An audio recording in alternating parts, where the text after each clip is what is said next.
नमस्कार. Cooking with भाग्यश्रीमध्ये तुमच्या सर्वांचं मनापासून खूप खूप स्वागत आहे. आज आपण इथं कुरडई बनवणार आहोत.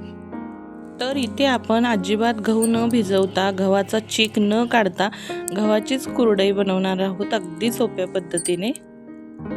मग ही कुरडई झटपट अशी कशी बनवायची हे आपण या व्हिडिओमध्ये पाहणार आहोत. त्यासाठी व्हिडिओ कुठेही स्किप न करता शेवटपर्यंत पाहत राहा. तर तुम्ही पाहू शकता इथं मी किती छान अशा गव्हाच्या कुरडई घालून घेतलेल्या आहेत. एकदम कलरफुल मस्त अशा घातलेल्या आहेत. जास्तही लहान नाहीत, जास्तही मोठ्या नाहीत, अशा मध्यम आकाराच्या इथं मी 2 कलरच्या ह्या कुरडई घालून घेतल्या आहेत. चला तर या वाळल्यानंतर तुम्हाला दाखवते कशा दुप्पट अशा फुलतायत. हे पहा, याला मी 2 दिवस छान असं कडक उन्हात वाळवून घेतलेलं आहे. अगदी मस्त अशा वाळल्या आहेत, त्यामुळे ह्या वर्षभर टिकतात. तुम्हाला मी कुरडई तळून दाखवते. तेल छान असं तापलं की यामध्ये आपण कुरडई तळायला टाकणार आहोत. हे पहा, लगेचच फुलून अशी वर येते आणि ही चवीला तर एकदम गव्हाचा चीक काढून जशी आपण गव्हाची कुरडई करतो तशीच लागते.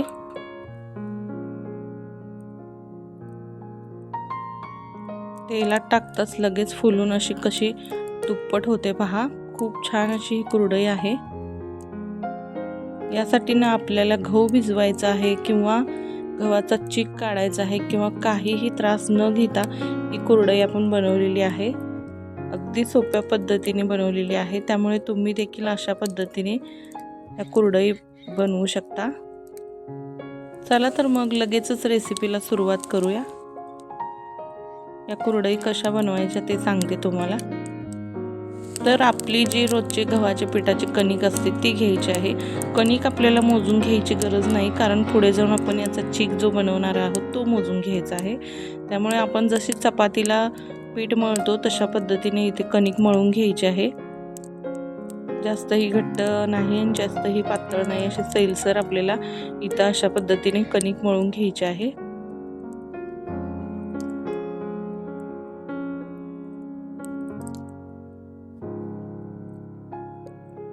मी एवढी अशी कणिक मळून घेतलेली आहे. आता यामध्ये कणिक बुडेल इथपर्यंत पाणी घालून घ्यायचं आहे. आता इथे पाणी घालून घेतलेलं आहे. पूर्ण कणिक आपली यामध्ये बुडालेली आहे. आता हे ताट झाकून 4 ते 5 तास ठेवून देऊया. हे पहा, इथे 4 ते 5 तासानंतर आपलं या कणकीचं पूर्ण अशी कणिक विरघळून गेलेली आहे पाण्यामध्ये. आणि मध्ये आधी देखील मी चेक केलं होतं, तुम्ही देखील चेक करा. आपली जी कणिक आहे ती घट्ट मळल्यानंतर पाण्यात विरघळत नाही. ती अशा पद्धतीने यातील गाठी सर्व फोडून घ्यायच्या आहेत आणि मग ही वितळायला ठेवायची आहे. आता मी इथं मैदा चाळायची बारीक अशी चाळणी घेतलेली आहे. यावरती आपल्याला हा संपूर्ण चीक चाळून घ्यायचा आहे. म्हणजे वर जो राहतो तो चोथा आपल्याला काढून टाकायचा आहे. त्यामुळे अशा पद्धतीने मी इथे असे चाळणीवर हाताने घासून यातील चीक सर्व खाली पाडून घेणार आहे आणि वरती जो चोथा राहिलेला आहे तो काढून घेणार आहे. आता हे आपल्याला चाळणीवरती अशा पद्धतीने घासून हे पहा याचा चोथा काढून घ्यायचा आहे. आणि मध्ये मध्ये आपण जेव्हा ते पीठ मिक्स करतो त्यावेळेस हाताने यातील गुठळ्या फोडून घ्यायच्या आहेत. एकसारखं बॅटर आपल्याला तयार करून घ्यायचं आहे याचं. अशा पद्धतीने आपण केल्यानंतर आपला जो चीक आहे तो खाली पडेल, हे पहा. आणि जो कोंडा आहे तो अशा वरती राहून एकसारखा चीक आपला निघला जाणार, एकदम पांढरा शुभ्र असा चीक तयार होतो. अशा पद्धतीने मी इथं सर्व चीक काढून घेते. आता मी इथे अशा पद्धतीने चाळणीवर इथे सर्व चीक या भांड्यामध्ये काढून घेतलेला आहे. आता हा आपल्याला रात्रभर ठेवून द्यायचा आहे. मग दुसऱ्या दिवशी आपण पाहूया. आता दुसऱ्या दिवशी इथं सकाळी वरची जे पाणी आलेलं आहे ते अलगद हळूच आपल्याला काढून टाकून द्यायचं आहे. आणि जो खाली असा घट्टसर चीक राहिलेला आहे याच्या आपल्याला कुरड्या बनवायच्या आहेत. त्यामुळे वरचं जे पाणी आलेलं आहे ते काढून द्यायचं आहे. आता हा चीक आपण एका भांड्यामध्ये मोजून घ्यायचा आहे.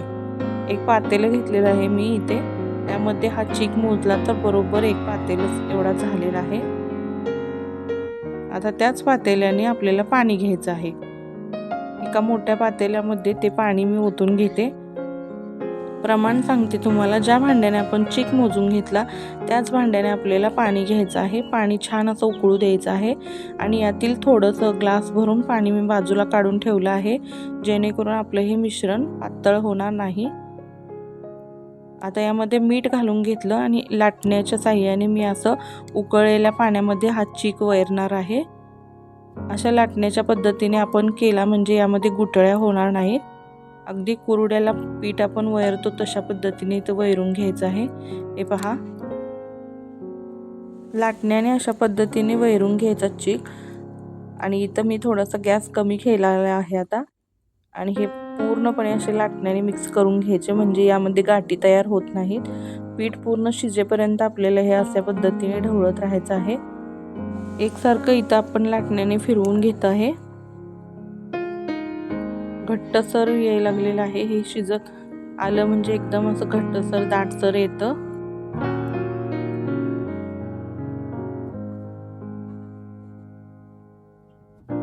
आता हे पहा, मगाच्या पेक्षा आता किती पीठ शिजत आलेलं आहे आपलं। मी असं एकसारखं याला फिरवून घेत आहे, त्यामुळे यामध्ये अजिबात गुठळ्या होत नाहीत। हे पहा, चटचट आपलं इथं हे चीक शिजत आलेलं आहे।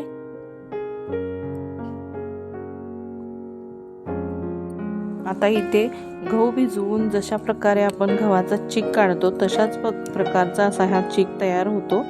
त्यामुळे वैरताना पण कळतं की आपल्याला किती वेळ शिजवायचा आहे।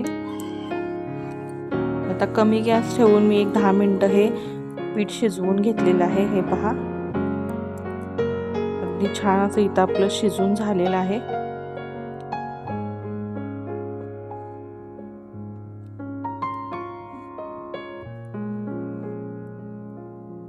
आता मी गॅस बंद केलेला आहे आणि लगेचच आपण हे खाली काढून घेऊया। मी इथं दुसरं एक भांडं घेतलेलं आहे, ज्यामध्ये मी कलर मिक्स करणार आहे, food colour. Food colour optional आहे, जर तुम्हाला हवा असेल तर घालू शकता, नसेल तर अशाही पांढऱ्या कुरड्या घालू शकता तुम्ही। मी इथे दोन्ही भांड्यामध्ये वेगवेगळा कलर घालून घेते आणि हा कलर ही यामध्ये छान असा मिक्स करून घेते। आता वरती टेरेसवर जाऊन आपण याच्या कुरडया घालून घेऊया। मिश्रण गरम आहे तोपर्यंतच आपल्याला कुरडई घालून घ्यायची आहे। हे पहा, दोन्ही कलर किती छान दिसत आहेत। आपण हे दोन्ही कलर मिक्स करून घेतले। चला तर आता कुरडई घालायला जाऊया वरती टेरेसवर। इथं मी असा प्लास्टिकचा कागद अंथरून घेतलेला आहे आणि माझ्याकडे असा पितळेचा शेवगा आहे। यामध्ये मी मध्यम आकाराची ही चकती घालून घेणार आहे, जास्त ही लहान नाही जास्त ही मोठी नाही, अशा पद्धतीने। तर मैत्रिणींनो, व्हिडिओ आवडत असेल तर व्हिडिओला एक लाईक करत जावा आणि कमेंटमध्ये नक्की सांगा माझा व्हिडिओ कसा वाटतो तुम्हाला। नवीन असाल तर आपल्या या चॅनलला सबस्क्राईब करायला विसरू नका आणि ज्यांनी सबस्क्राईब केलेलं आहे त्यांचे मनापासून आभार। आता या साच्यामध्ये हे मिश्रण घालून घेते कुरडईचं आणि लगेचच आपण कुरडई करायला घेणार आहोत।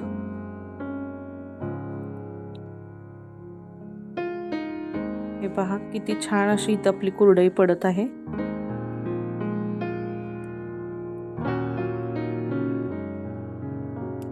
आणि तुम्हाला मी आणखीन एक टिप सांगू शकते, जी मी स्वतः देखील ट्राय करते।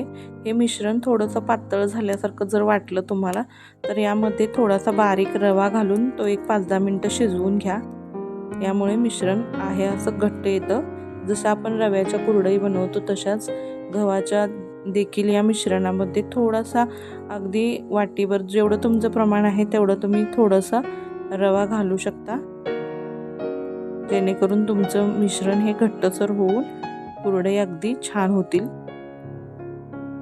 अजिबात शेवग्याला दाब पडत नाहीये, अगदी पटपट इथे आपल्या कुरडई घालून तयार होत आहेत। हे पहा,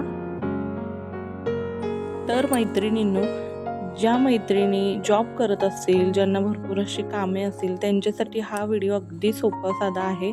ना गहू भिजवायचं टेन्शन आहे, ना चीक काढायचं. लगेच कणिक मळायची आणि आपल्या कुरड्या करायला घ्यायच्या. एका दिवसात हे पीठ छान आंबलंही जातं आणि चवीला तर अगदी गव्हाची कुरडी लागते तशीच लागते ही कुरडई. त्यामुळे तुम्ही देखील अशा पद्धतीने इथे कुरडई करून घेऊ शकता. अगदी सोपं साधं सांगितलेलं आहे मी व्हिडिओमध्ये. हे पहा, आपल्या कुरडई किती छान झालेल्या आहेत. आता मगाशी तळून घेतलेल्या ह्या कुरडई तुम्हाला दाखवते मी. किती दुप्पट आणि तिप्पट छान अशा फुलल्या गेलेल्या आहेत. एकदम तुम्ही देखील अशा पद्धतीने ह्या गव्हाच्या कणकीपासून बनलेल्या कुरडया बनवू शकता. ही कुरडई बनवायला अगदी सोपी आहे, तुम्ही व्हिडिओमध्ये पाहिलंच आहे. अगदी छान आणि सोप्या पद्धतीने इथे मी कुरडई बनवून घेतलेली आहे. एक कुरडई तुम्हाला चुरून दाखवते. हे पहा किती मस्त झालेली आहे. चला तर मग परत भेटू अशाच एका छानशा रेसिपी सोबत. तोपर्यंत सर्वांना धन्यवाद.